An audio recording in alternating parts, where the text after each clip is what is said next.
Welcome to Men Talking Mindfulness with your hosts Jon and Will Schneider. Here we focus on helping men and those with men in their lives solve some of life's complex challenges through understanding the practices of mindfulness and how they can help. Each episode is in an environment free of judgment and criticism, with a focus on authenticity and inner peace. Let's dig in.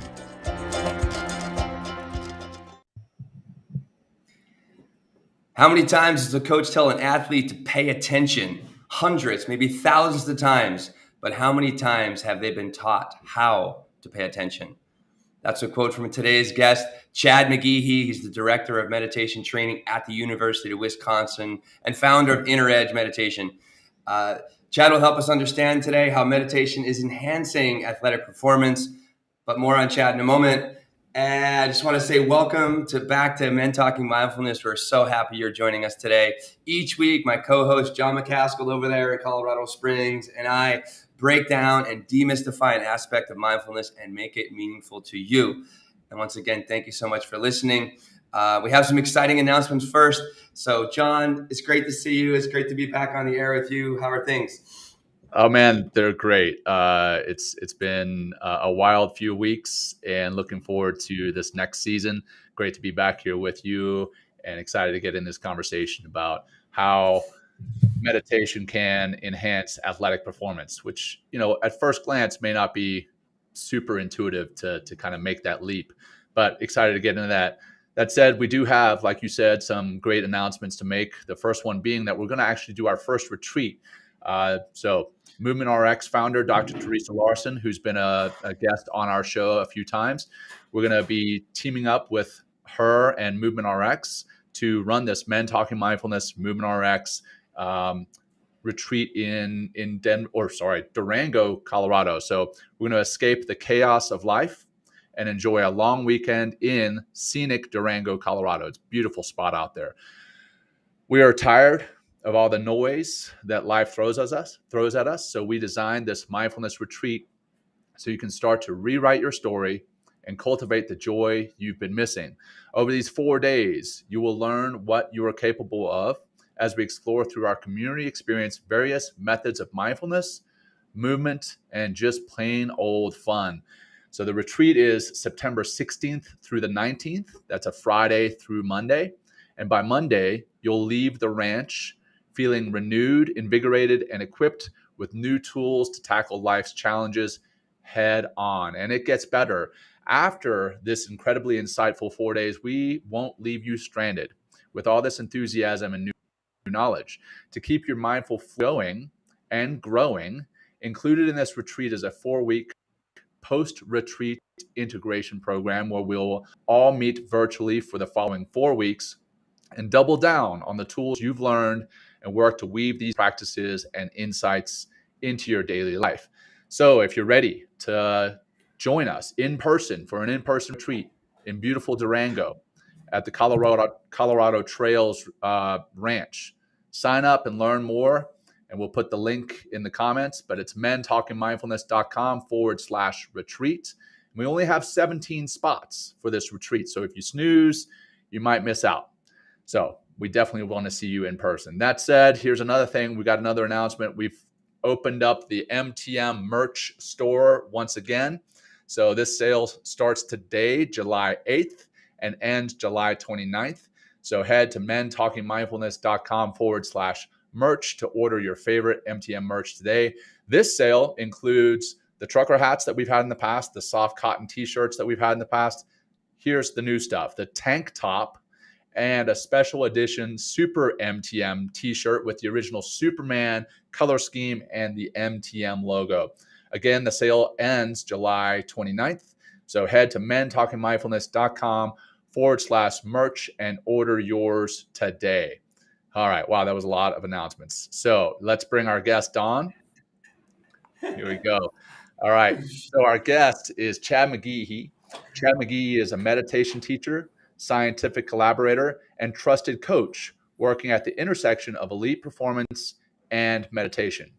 At the University of Wisconsin in the athletic department, Chad became the first ever director of meditation, which is awesome. Director of meditation training in major college sports.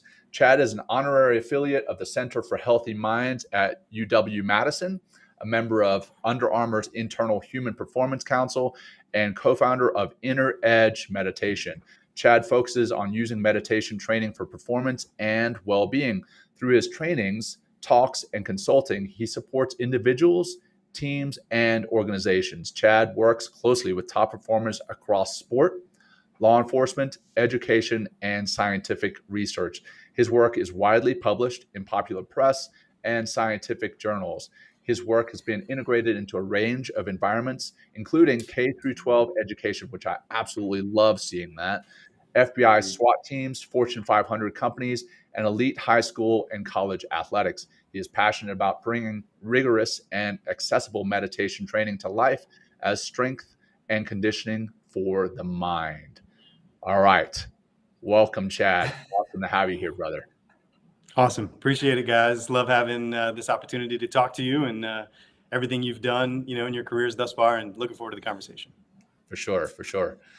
And Will, as I was telling Chad before we hit record, the way we do this, if you're listening in for the first time, if you're part of the audience and you're listening in for the first time, we kick the show off with an opening practice and we close the show up, I guess, with a closing practice. And Will is going to open it up with our first opening practice.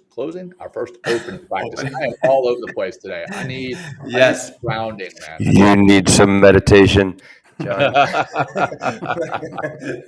It's all good. Hey, and why do we do this? Well, we do this really simple practice just to see how quickly and easily it is to hit refresh, get a little calm, relax, have an open mind, calm down from stress and anxiety.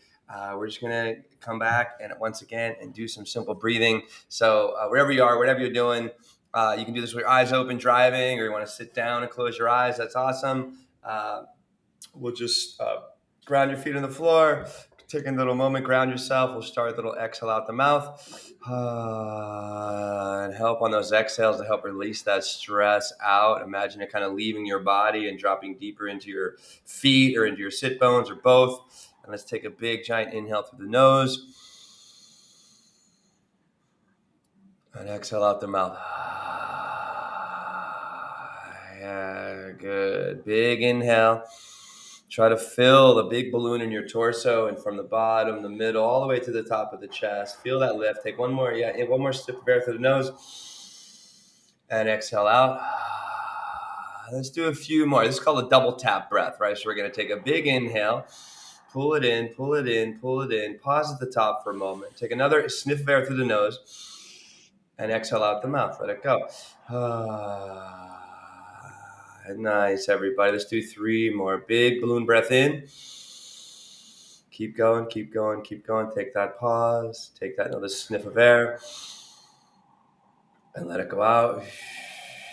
Calm, relaxed, easy, chill out kind of exhale. Last 2 in. Hold, another sniff. Let it go out. Nice, gentlemen and everybody. One more time. In, big breath. Keep going. Inhale. Pause. Another inhale. Top it off. Exhale. Let it go. And just take a moment and, what brought you here today?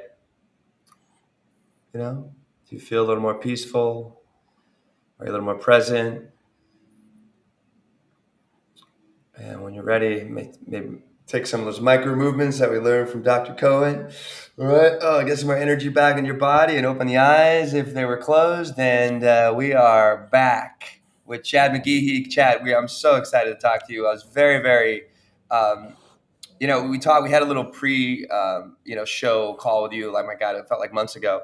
And we were really excited then, but then I kind of started digging into you and seeing what you're doing out there. And I saw you being mentioned on ESPN, which I've been watching ESPN since, like, my God, I've been, 17 or something like that when it first came out. And then I was really dug into your Inner Edge mindfulness program, which has really been helping a lot of people as well. So, thanks for being here, Chad. Absolutely. Huge honor, man. Looking forward to it.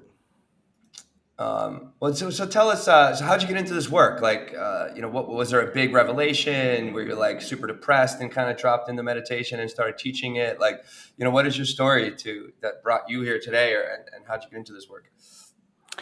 Yeah. So that's, there's so many different ways to answer that question, right? I'll try to keep it like as tight as possible. But I think like many, many people who end up in the role of teaching meditation, my doorway in was suffering. And 17 years old, whole bunch of suffering showed up in my life.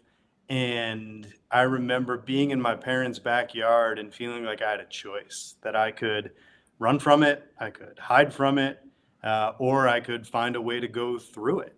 And there was something in me that quivered, that kind of propelled me to go through it. And I had no fucking idea how to do that. And so that set me on a path, like, how do I actually kind of navigate this? And so it was really when I encountered mindfulness and meditation that I felt like I had kind of like the moment to moment and the framework to be able to handle that suffering. And then long after that suffering changed, these practices were just a huge support for me as Chad, as a guy living his life. And I just figured I'd just continue to practice, go on retreat, do my daily practice. And I just, live out a life that was, happier and more balanced. And my first career was as a public school teacher. And I felt like I was sitting on a gold mine with this stuff. This was before there were many good resources in mindfulness and education. So I just started to make it up and just see what would happen with the kids in my reading group, my colleagues after school, and they were benefiting. So that kind of started the second part of my journey, which was, how do you skillfully teach these practices? And so that took me a lot of different directions, including I had an opportunity to join a group on campus at UW-Madison called the Center for Healthy Minds that John mentioned in the intro. It's a research group. So I spent 6 years kind of collaborating with neuroscientists, investigating the impacts of this sort of training, and got to train with a huge range of populations, some still with kids and teachers. That's when I got involved with research in law enforcement, corporate groups, healthcare, and then athletes. And then the work with athletes, kind of one thing led to another, and some unique opportunities along the way that ultimately landed in this position, this first of its kind position of director of meditation training. Was it hard to? Yeah, go ahead, John. Yeah. How do you take what you learned and you show up at UW and you're like, hey, I want to bring meditation to your athletes. How do you sell that to the administration of the college, of the university? Yeah, so that's a really interesting question. And, my intention was never to bring it into Wisconsin athletics. I had no intention of selling this to anybody. In fact, what had happened is there was a guy who had played football at the University of Wisconsin and played football in the NFL. Chris Borland is his name. And after Chris retired from the NFL, he wanted to do something to benefit other guys who had played the game. So he connected with us at the Center for Healthy Minds. Long story short, Chris and I created an 8-week pilot for a group of retired NFL guys. And at that point, it hadn't been done as far as I know. And it was really a question of like, what's going to happen when we get these 17 retired NFL guys in a room and try to teach them to meditate? Will they think it's a bunch of hippy dippy woo woo, like, right, John? Yeah. Like, sorry, Chad, sorry. No, I mean, like, the environment, right? And one of the things that's really important to me is I'm not interested in kind of corrupting these practices to make them something that they're not, to make it easier than it actually is. The practice is what it is. The path is what it is. How we teach it can meet people where they're at, and that's where skillful teaching comes into question. So after we did that 8-week pilot with these retired NFL guys, some of them were on staff at the University of Wisconsin. One was head strength coach for football. One was connected with the strength coach for basketball, some administrative folks. And they were the ones that said, hey, we think our student athletes could benefit from this. Would you be interested in coming in and sharing some of it? Another way to say that, and that's in more like meditation language, is that's compassion. They experienced the benefits of practice. Their suffering was reduced. Their well-being was increased, and they wanted to share that with other people. So then we started to pilot in small ways with a couple of teams where there's some internal champions. They benefited, and then the work kind of grew over a couple of years that way. Nice. I think that's been the path for all of us in some ways. Because I mean, John, you told your story like numerous times about, how you laughed in your instructor's face when he talked about meditation and mindfulness as a cure for the problems you were having. I've been in the same boat. Like, I mean, I just finished a massive Vipassana meditation retreat, and in the retreat, I'm like, I need to go teach more meditation in New York City. Like it's just like you just naturally want to, because of the health that it brings to the body and the mind and all your relationships. You just want to create more of that in the world, I feel. And then to bring it to athletes, I think is absolutely, it's crucial. Like, how is it different, teaching meditation to athletes, or how do you, is there a different method you teach, or is it onboarding them that's really required? Like, what are kind of struggles to really get the buy-in from athletes, if you will? And then what's the process you take them through? Sure. Yeah. I mean, that's a huge question, that like, there's so many cool ways I think like that, to answer that question. But one is really kind of like, how is this framed for athletes? How does this kind of like make sense to them? So the way I talk about the work, as you mentioned in the intro, is strength and conditioning for the mind. And of course, no athlete would ever go out into their, arena of competition without training their body, yet they do it all the time with the mind. We end up in mental training paradox where, in sport and in life, we talk about the importance of the mental game, yet we're not actually setting aside time to train for it. So we're kind of flipping that. We're actually setting aside time to train for it. And then, so kind of like next level down from there, I remember one of the first times I walked into the Wisconsin football weight room. I go up to one of the coaches, one of the strength coaches, and he looks like one of these Under Armour mannequins, like come to life. Like I didn't know humans had shoulders that big, right? And so I say, hey, coach, like, what do you do around here? And he's, like, my job is just to get guys bigger, faster, stronger. And of course, I've seen that. We've all seen that, like in every weight room, everywhere, some version of that. And I thought, like, well, what's the corollary to what I'm up to? And it occurred to me that what I'm interested in is training folks to have minds that are more focused, more resilient, and be better teammates. And not just talk about it, but actually train for it. And there's good science in all of those areas and good trainings in all of those areas that can show up to impact these athletes, both in the performance realm, but also in the well-being realm. And also those, of course, are just kind of not two different things. It's one mind that's involved in all aspects of it. Yeah, that's actually one of the questions I wanted to ask was like obviously what we want to talk about today specifically anyway is how the meditation enhances the athletic performance. But what other benefits have the athletes reported to you once they start practicing for, the performance enhancing side? What else do they get? Sure. I mean, as you all, but like the amazing thing about meditation, the way I think about meditation, right, it's just training the mind, and the mind's always with us. So whether the motivation initially is to train the mind for a performance orientation, the mind is still with you for these 18 to 22-year-olds when they're in class, when they're hanging out with their friends, when they're with their family. So the benefits can show up across all of these areas. So recently I had an interaction with one of the football players who came up to me in the weight room, right at me, kind of grabbed me by the shoulders, square in the eyes, and is like, hey man, ever since we started doing this, the anxiety that I've struggled with my entire life, I finally have a tool to work with it. And then He grabbed my hand, shook it, turned around, and walked away. So just like profound tools, right, to navigate their life. And one of the things that I absolutely love about what we're doing here is that this is just embedded training into their overall training. Like they don't have to go search it out. They don't have to kind of demystifies it. The strength coaches, the sport coaches are giving me time to come in. So this is just a normal part of training.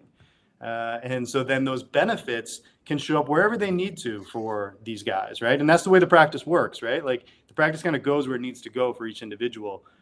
We just give them the tools and the ways to navigate it. And then folks have to figure out kind of exactly how it's going to show up in their individual life. Nice. You mentioned, I have two questions. One from, I would love to know, and how long have you been implemented this in at the University of Wisconsin? It's 2 years, I think you said, right? So I've been in the position full time for 2 years, and probably like 2 or 3 years of consulting before that. And you, I think, in our poster, you're holding a giant NCAA trophy for the volleyball team, right? And they just won their first national championship in 2019, was it, or something? I think last season, 2021. Last season. 2021, and all, I know you have the football, team that you're working with. Are you working with all of the athletic programs at the University of Wisconsin? Is that so in some capacity, yes and no. So like, this is an optional training. I think it's a really bad idea to make people meditate. I think it's a really good idea to expose people to what meditation is. So, in a college athletic environment, at Wisconsin, we've got, these 23 teams, and these head coaches, have a lot of jurisdiction on what happens in their training environment. So, kind of little by little, we continue to add more teams as, word gets around, as benefits are there, as kind of some of the scientific evidence is there. But it kind of just allowing it, just like a personal mindfulness and meditation practice, it kind of has to progress on its own in its due time. Kind of forcing it to develop is a recipe for disaster. and from the enhancement standpoint, like, so how does it, what are the results that you've seen from your meditation program? Because you mentioned better teammates, and then also what are the results you're seeing or hearing from the athletes as far as their actual performance, like in competition? Sure. So there's a lot of them, but just kind of a couple off the bat. So like, I would imagine, most folks like listening to this, probably experienced a little bit of mindfulness, even if it was just like what you led to kind of kick us off today. And a really common response after people practice is they feel a little bit, more calm or a little bit more relaxed. And so that's a really common response. And that's a really good thing. That can do a whole lot of benefit for folks. But what do we call calm and relaxed in a high intensity environment? We call it poise. And we really celebrate it in these high performance environments, whether it's sport, special forces sorts of units, right? Corporate groups. Yet it seems like an elusive quality that some people have or some people don't have. But of course, with meditation training, we can actually train for it. So we start in kind of low intensity environments, then bring it into moderately tense environments like training situations, so that ultimately start to show up in the highest intensity of environments. So you mentioned the volleyball team last year. So this is a team that's been doing this training now for 3 or 4 years, kind of very embedded into how they roll as a program. I get on the road with them. We have, part of their conditioning blocks include meditation every week. And this past season in the national championship match, it was the 5th set, and they thought they had won the championship point. And then the call comes in that they had to review the call. They overturned the call. BS call, by the way. Oh, shit. But they had to reset and retake the floor, and they won it again. And in that time, in those 2 minutes, these women talked about how they use these very practices in those moments to reset, get present. In the words of George Mumford, get back into the eye of the hurricane, because they're elitely prepared to handle that moment. They just then have the tools to be able to get after it. So I think those are kind of some of the ways that we've started to see it show up in some of the environments around here. Yeah. Wow. Yeah, that's as far as college athletics, that's about as intense as it gets, right? The right there, calls reversed, and now you got to reset after you've just celebrated, and then you get upset. Now you're on the other end of that spectrum. Now you're pissed, and now you got to reset. That's pretty intense. Well, that's the thing that I love about it, right? Is kind of like old sports psychology was you need to have like the right thoughts and like the right emotions in order to perform well. And mindfulness and meditation takes an extremely different approach and says whatever's happening in your experience is okay. The question is, do you have the skills to work with it? So like there, you go from, like you're saying, John, like extreme elation to like extreme anger. Like those are totally normal responses in that moment. But do you kind of, right, in the words of John Kabat-Zinn, do you have the skills to surf those waves as they're coming in? This team did have those skills, and then they were able to, get after it and win that first national championship in program history. Nice. Yeah. It reminds me of, you don't rise to the occasion, you sink to the level of your training. And this is like great. I like the way you keep putting it. It's like that mental training. And it's like, and the mind drives the body. It puts you in the arena. It actually puts you in, to your body, if you do practice in a very holistic way, that you really become fully alive and fully active and fully aware. How important it is to have that little moment, that little extra awareness when you're at the highest level of competition. I mean, it just gives you that edge, that inner edge, like the name of your company, Inner Edge Meditation. Absolutely. Like it's just these like small little things that, elite performers are all looking for, those fractional advantages that can kind of add up over time. In this sort of training, whether it's training the mind to be a little more focused, a little bit more resilient, a little more connected to, embodied purpose, or finding a way to relate to others on your team that you maybe don't have to love them all, but you have to find a way to kind of like see kind of the mission you're going after and kind of stay that course. Those are all things that are happening in the mind, and there's all very clear ways that we can train to stabilize those qualities. So what have been some of the struggles that you've had in, again, presenting what in Western society has been kind of seen as soft, weird, hippie, woo-woo? Like, what are the struggles in presenting that to a bunch of athletes, which, typically type A, somewhat masculine, the culture anyway? What are the challenges for you? Yeah, I think those are challenges that you're all describing, but there are also a lot of opportunities in there to just kind I like of that. folks where they're at. And I think that's one of the things we were talking a little bit in our previous conversation, and we know from lots of other research that like what drives change in things like education, what drives change in things like, counseling, is how the relationship is between the provider and the person kind of like doing the training with them.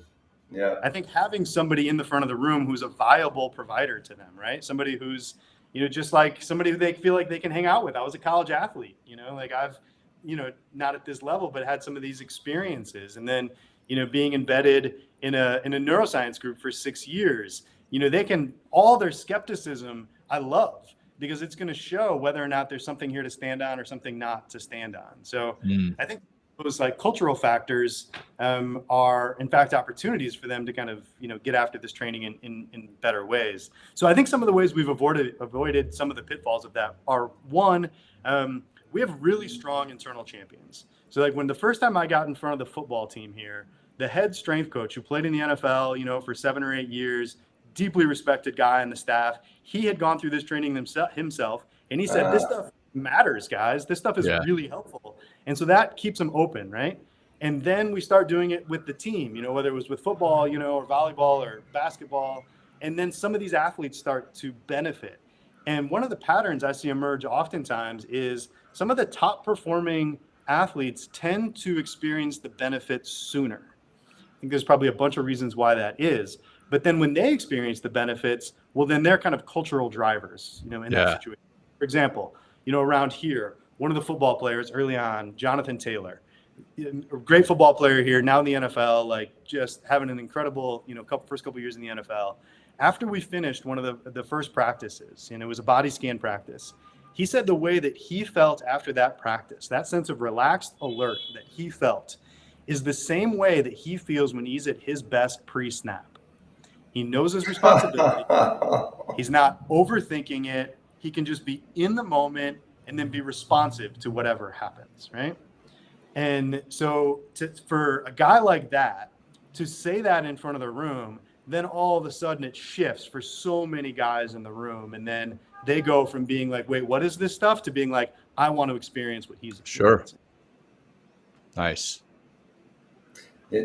Aspiring to be that elite athlete, or just like, it's amazing how there is a group buy-in, and it's like, we're the weirdos, that are out there trying to teach people to meditate, and that's why we have the show. I mean, it is mindfulness, but like a big, foundation of mindfulness is just sitting, getting still and meditating and really getting into the non-doing, right? We do so much, but I'm finding myself saying, it's like, well, if you want to be better at doing things, and how good are you at not doing anything for a little bit of time, and just being with your breath and being with the way things are, and trying to drop into the middle and just be aware, just be simple, equanimous awareness. Just to like build off of that, right? Like, please. Like something like equanimous awareness, right? Like that is, athletes have experienced that all the time. We've all experienced that all the time. And for an athlete, they may refer to it as something like when they're playing their sport as being in the zone, being in flow, right? Like there's that like 100% unperturbed depth that they are experiencing, right? Like, because I would imagine we agree on this point, like equanimity is an inherent human quality. It is there all the time. All the practice does is allow us to tap into it, to train to experience it more often. So these athletes oftentimes have already experienced it, but for them, it seems random. Like it's great when it's there, bummer when it's not. So what we're doing is setting the conditions to experience it more often. We can't make it happen, but in the same way that you can kind of set the conditions for strength to be gained, you can set the conditions for more equanimity to come up, or set the conditions for more flow, or being in the moment, or being in the zone to come up. And then that makes sense to them. And then when they get in there and actually do the practice, they actually do the training, we kind of go through these training blocks, and they start to see it show up in their lives. Then it's no longer, there's no convincing that's happening. They've already tasted the fruit of the practice, the benefits of the practice, and that's what keeps them kind of coming back and wanting to do more. I feel like to come back to what you, like the quote that I used earlier, like they're told all the time, focus, focus, focus, but never really taught how to train or to focus, the how, right? And they train Jonathan Taylor. So I watched that ESPN, the clip on your website about him, and him talking about his experience of meditation. And, he goes into, and all these athletes, they train. I mean, and they work and they work and they work and get bigger and bigger and have all these like physical skills. But I feel like meditation is almost like a pot, right, of wonderful, rich soil that allows them to plant all the roots of all their training into. Because, like, again, it's like, Goenka, my teacher for Vipassana, he says, mind matters most. Mind matters most. And if you are not conditioning your mind in order to really become fully alive and fully activated from the inside out, then, I think you're missing a lot of your full human potential. And I think we're going to see, and oh my God, this is meditation. I think it was the Seahawks, like, didn't they, when they won the Super Bowl back to back or something like that, or Pete Carroll was a big, yoga meditation person with his crew. I think a lot of professional teams are bringing, these practices. I mean, yoga is definitely a part of, it's kind of like a meditation and movement. It's really a great way to prep the body. But again, just get into that non-doing and sitting really helps to, really activate the body from the inside out. And I feel like does give that edge. I mean, I feel it in just the way in my teaching. I'm not like an athlete anymore, but I just feel more confident. There's something about it that just gives you that inner advantage, that inner edge. Like, and I keep coming back to that word, that name, because it really makes a big difference. It's not about the speed of your body necessarily all the time, but like how relaxed and calm is your mind, which really makes that lights you up. Yeah, I mean, without a doubt. I mean, I think just kind of build off that for a second. So, like, if we do whatever practice we do, right, and we take 5 minutes or 10 minutes or wherever it is, and we kind of shift from that, like, human doing to human being sort of thing. In that time, what starts to happen for all of us when we begin to meditate is all the habitual parts of our mind continue, and we just get to see it, right? We get to observe it. And normally it's happening outside of awareness, and it's just driving behavior, like you're saying. But in these sorts of contemplative practices, we get to see that process unfold, and we get to develop that non-reactive space to seeing it. So for athletes, one of the ways that this can come up, right, is any elite athlete is going to experience doubt. It is just part of the path. Right? If you're kind of not experiencing doubt, like, you're not kind of reaching those upper echelons, right? But doubt is just like an emotional mental pattern that comes up. And if you've sat and you've watched how doubt works, and you've got ways to unhook from that to get present with what's actually happening, then when doubt arises, again, in those intensity of those moments, no problem. You've already developed skills to be able to work with it. In the same way that you spend all the time, doing certain athletic things, so that in those intense moments, no problem what happens. You have the skills to work with it. So meditation, I see, is kind of no different from that. Yet it gives us a way to train things that for many folks don't seem trainable. They just seem kind of like either you got it or you don't. Right. And meditation, of course, takes a different approach to the mind. What's the science? I know we've spoken about the science on past episodes, Will, but for listeners who may not have tuned into past episodes, physiologically, for your athletes, when they're sitting down and they meditate for the first time versus how they are wired when they meditate, 8 weeks, 10 weeks later, what's happening there? Sure. So one, just kind of at like a very kind of like level one stage, we as humans have, what scientifically is referred to as neuroplasticity, that our brains are constantly being trained. But neuroplasticity is kind of inherently neutral. It's just happening. The question is kind of who's in charge of that process. Is it, swirling winds of circumstance that are kind of training for certain qualities of the mind? Or are we choosing to train for certain qualities like stability, equanimity, like focus, concentration, like open monitoring, kind of perspective? Like we can train for those qualities. So, but when we start to train for it, it's, the strengthening and conditioning for the mind. So it kind of rests on neuroplasticity.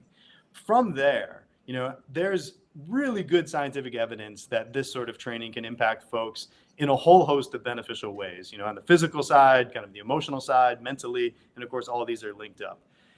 Specifically for mindfulness and meditation in sport, we are very, very early days in what we know scientifically.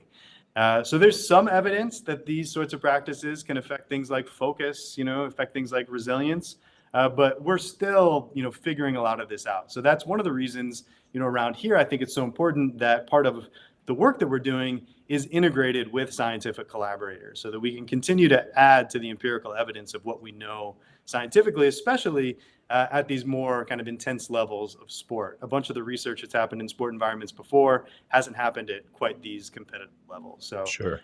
Early days, but there's good reason to be hopeful. Yeah. It's nice to be in the game so early, like all of us, right? It just feels great to be able to, I think our job, or part of our job as teachers is also be a salesman.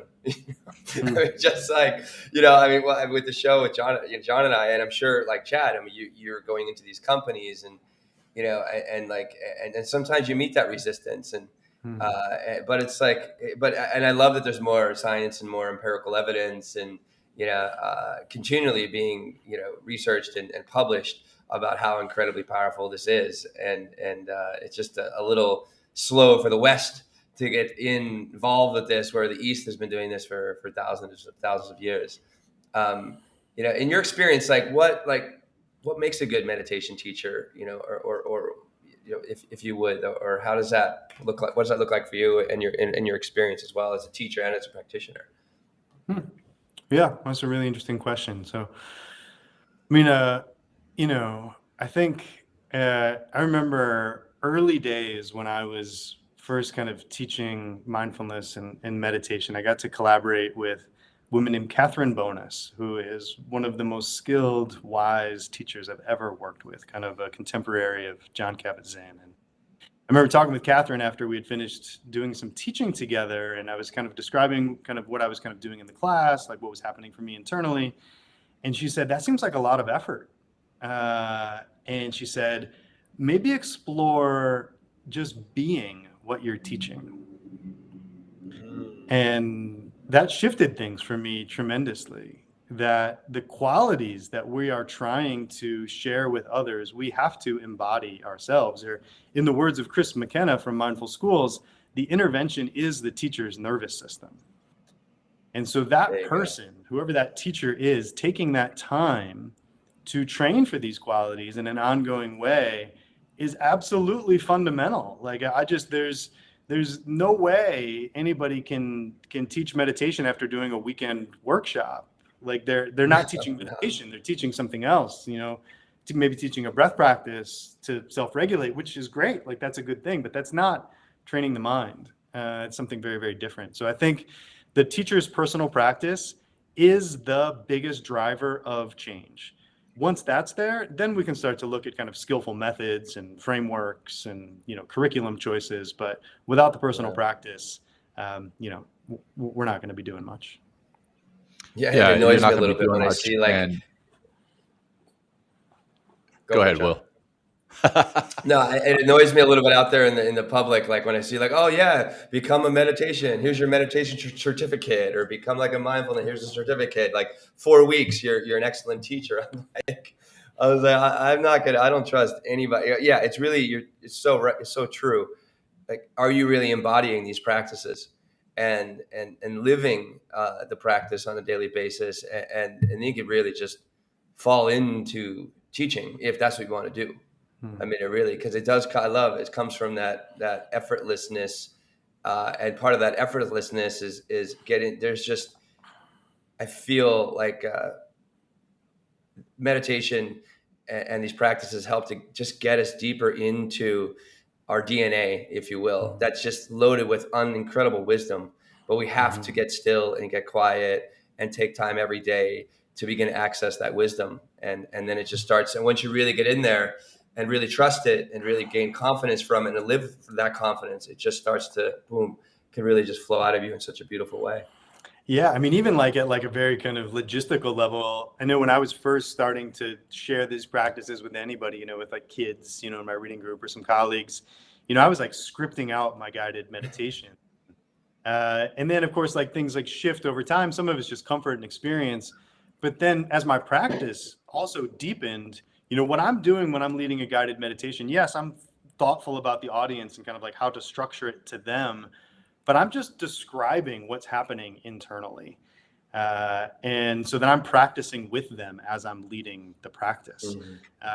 And I think for folks who are kind of new to practice, that's just not possible early days. So we need to kind of continue to support those folks to deepen their own personal practice. Yeah. And then the audience, if you don't have that personal practice, it becomes apparent pretty quickly, right? Okay, yeah, you went to a weekend to learn how to be a meditation teacher. You learned some basic breathing exercises, and that's what you're running us through. But just in the way that they carry themselves, in the way that they talk about their lives every day. I mean, we talk about being compassionate. We talk about equanimity. Not only do we talk about it, but we actually live it, right? And you can see that. You can see that in a person. And I think that lends to the authenticity of the teacher if they have a deep practice through themselves. They can't just practice, 2 or 3 times a week when they're talking to somebody about it. Will and I don't only practice the opening and closing practice of this show, right? We actually do have our own practices. It's all bullshit. Everything we do here is just kidding. No, not at all. But you can see that just like if we were going and coaching the athletic side of football, we would have to have our own strength and training, our own flexibility and mobility training. We'd have to have our own practice, literally. So that's why, I mean, you can't do that, and you can't be that teacher if you're not a practitioner yourself. Totally. You would never trust a strength coach who never got in the squat rack. Why would you trust a meditation teacher who never gets on the cushion? Yeah. So, well, so one, we talked about, the teacher. Now you are that teacher. How do you introduce it to the athletes? What's like the beginning practice that you do with them? I remember when I was, learning meditation, it became suddenly apparent to me that I had done some of this stuff in the past, but it wasn't called meditation, right? Box breathing. We do box breathing on the shooting range to get our heart rate down, to get our respiratory rate down, and to calm us down. But I never really thought much about it.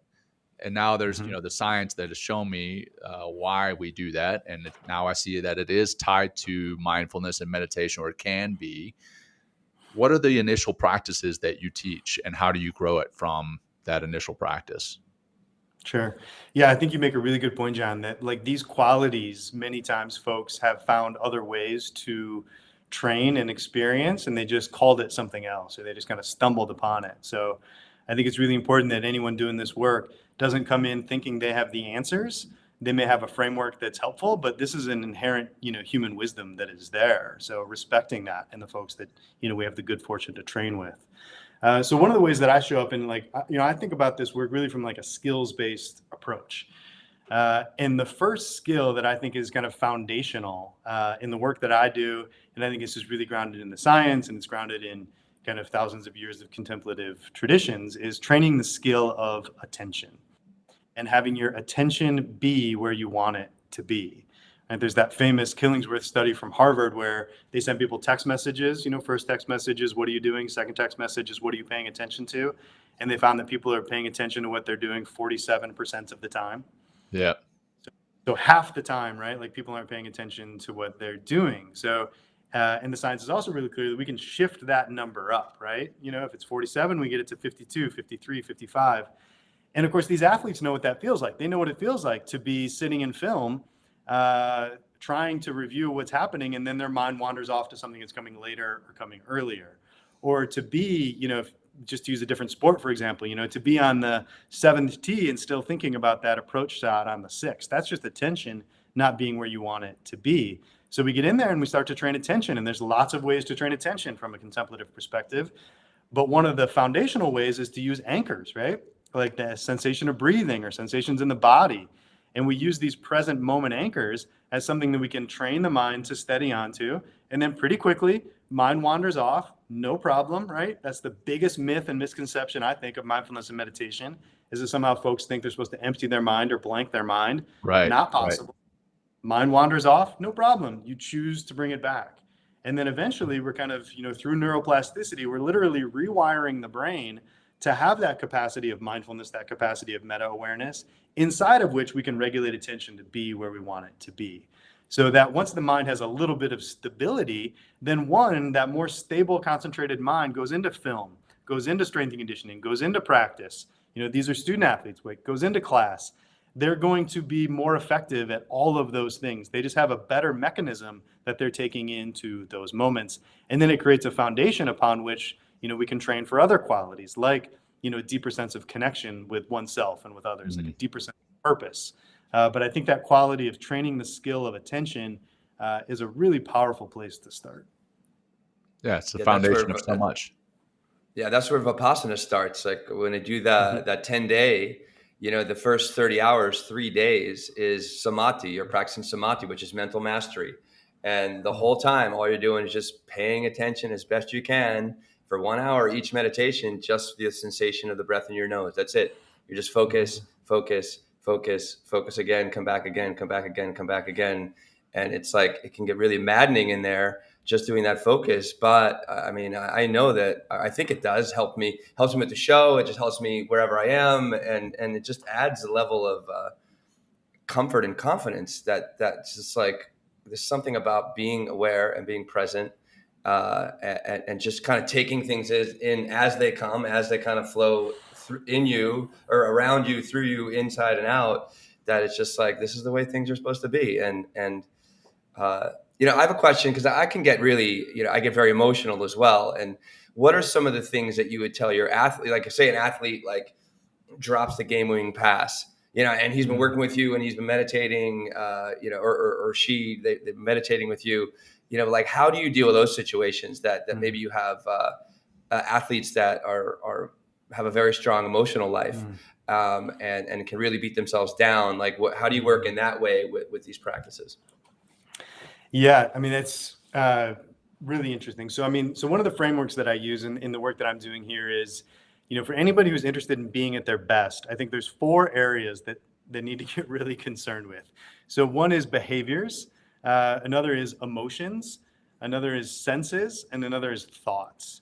And kind of if I were to draw a diagram of those, behaviors would be at the top, but that's just kind of the tip of the iceberg, right? So the behavior is, like you missed the putt to win the championship, or the game-winning touchdown, or whatever, right? Like that's the behavior. But then below that, there's all this other stuff that's happening, right? So with something like emotions, the only skillful way to work with emotions is to experience them. We can't think our way through emotions. We can't fix our way through emotions. We can't solve our way through emotions. We experience emotions, and we experience emotions in the body. So we need to experience that. Like, is that a situation in this, hypothesis or this hypothetical of where somebody would feel angry, sad, frustrated, disappointed? Yes, that's a totally normal human response there. So that person needs to experience that. But pretty quickly, what's going to happen, I would guess, for a lot of folks, is we get kind of out of the emotional realm when we get into the thought realm, right? Where all these like thought patterns start to come in that are like beating oneself up, right? That are, negative, belief patterns about oneself. And do we want to learn from those mistakes? Absolutely, right? We want to see them clearly. But those patterns can just kind of get ingrained. In the words of Sharon Salzberg, these just become like add-ons to the experience that are no longer true. Or like in the contemplative metaphors, like there's the first arrow and the second arrow. The first arrow is you miss the putt. The second, third, 15th arrow are like, I can't believe I fucking missed the putt. Like I'm a terrible person. All that stuff. Yeah, Those and the are most add-ons. painful ones. They're super painful, right? So we can learn to identify those and unhook from those, right? And then kind of we can metabolize the emotional difficulty of it. Like that's no problem, right? And if we learn to metabolize that in skillful ways, then that's how it kind of turns into that fuel to be able to move it forward. Like nobody's like inherently bad because they didn't do something well athletically, right? We just have to have the skills to be able to work with kind of the thoughts and emotions that happen in response to that, so that we can skillfully move forward, after the event. So we've talked, quite a bit about emotions there, right? But the kind of the topic of the episode is how mindfulness can enhance your athletic performance. What do you say to someone who says, well, using mindfulness and or meditation to enhance your performance is a misuse of these practices? What's your answer to that? So 7 or 8 years ago, I would have been that person. Yeah. I did think that was a misuse of these practices. These practices were intended to, see clearly the causes of suffering and reduce the causes of suffering. That's what they're about. And clearly I've had a change of that over time. So a couple of the ways that I think about it now is with the meditation training that we're doing here is we're training the mind for performance and well-being, kind of as we've talked about before. And these two things are kind of deeply intertwined. Also, performance, one way of the ways that I kind of think about performance is just like how we show up in the world. It's what we do in the world.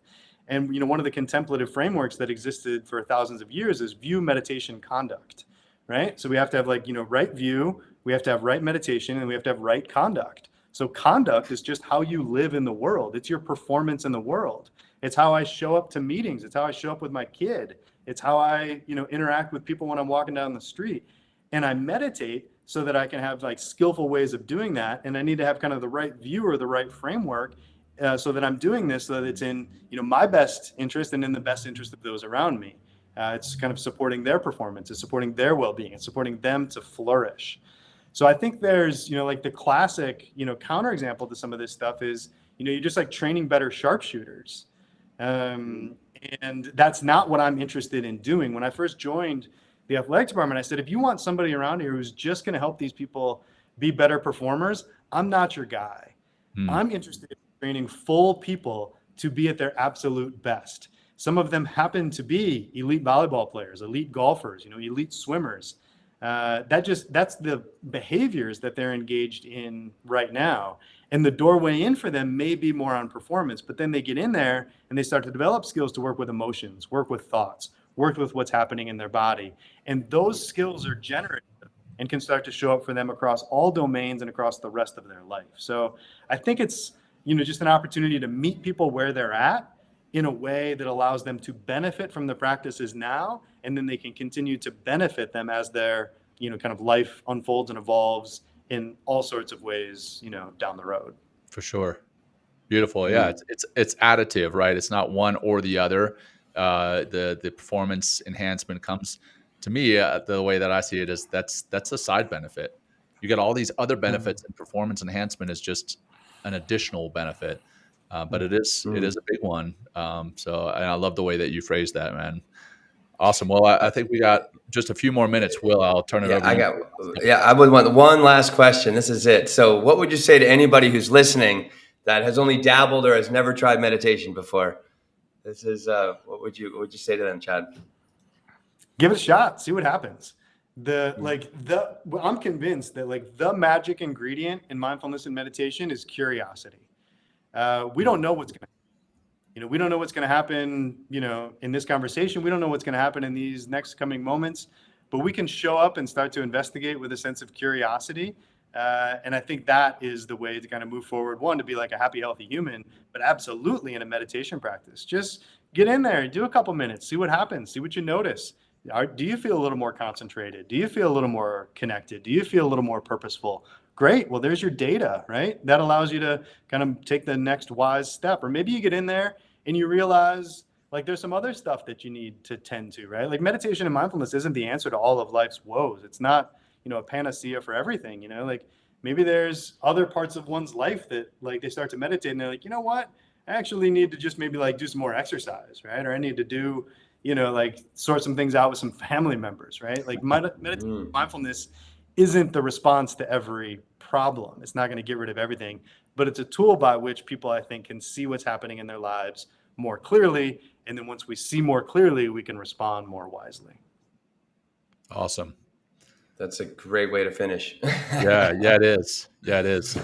Well, for our listeners, our audience, we're actually going to have the surprise for our guest. He's going to run us through that closing practice here in a minute. But before we do that, Chad, for our listeners, if someone wanted to get a hold of you or find out more about Inner Edge, what's the best way for them to find all that out? Absolutely. Yeah. Folks can connect with me on whatever social media platform, they want. And, if you want to connect via Inner Edge, inneredgemeditation.com. If you want to connect, with the athletics department, you can just Google, find, like there's a bunch of stuff on the athletics department website, and always looking to grow this work in skillful ways. So look forward to those opportunities. Right on. Well, excellent. That said, I'll turn it over to you to run us through this closing practice, my friend. Sure. So what's kind of occurring in me is a practice that I just did a couple times this week with a few different teams. And this kind of builds off something we were talking about earlier. So before we do the practice, I'll just say a couple things about it. So, after mindfulness, what happens? After we build some attention, what happens? Well, one of the skills that we can train is the skill of appreciation. And appreciation, in the way we're using it here, is noticing the good that is already there. So it's not this kind of, Pollyannish, like pretending there's no problems. Mindfulness sees any difficulties that are happening clearly, but humans also have this negativity bias where they're hardwired to scan for the bad, scan for challenges. And if that goes unchecked, then we know with neuroplasticity that over time we should expect folks to notice the bad more often. And the result of that should be people getting more fearful and, more cynical over time. But we balance that with intentionally training the mind to notice the good. So that can be noticing the good in one's performance. That can be noticing the good in oneself. That can be noticing the good in others. So that as we orient in the world, we're noticing, we're seeing clearly what's happening, and some of that is noticing the good that is already there. So that's kind of the backdrop for why I wanted to do this practice. And the simplest version of this practice is I invite anybody who's listening to just reflect and notice one good thing that's happened recently. It can be anything, small things. You took the time to listen to this podcast. You are making the effort right now in this practice. Maybe it's something from earlier today. Maybe you had, a good cup of coffee, or, saw something funny on the internet. And as your attention is noticing some of these good things, make sure you're tracking in your body what it feels like. Just reflecting on some of the good things that are happening recently in your life, and then savoring, noticing the felt sense of what that feels like in your body as you bring attention to these good things. And then you can let go of any effort with that practice. And then maybe think, when is a time in your life that you could drop in this one good thing? Driving home from work, headed to the gym, finishing up practice, in the middle of a workout, just pausing for just a brief moment, noticing something good, feeling it in your body, and moving on.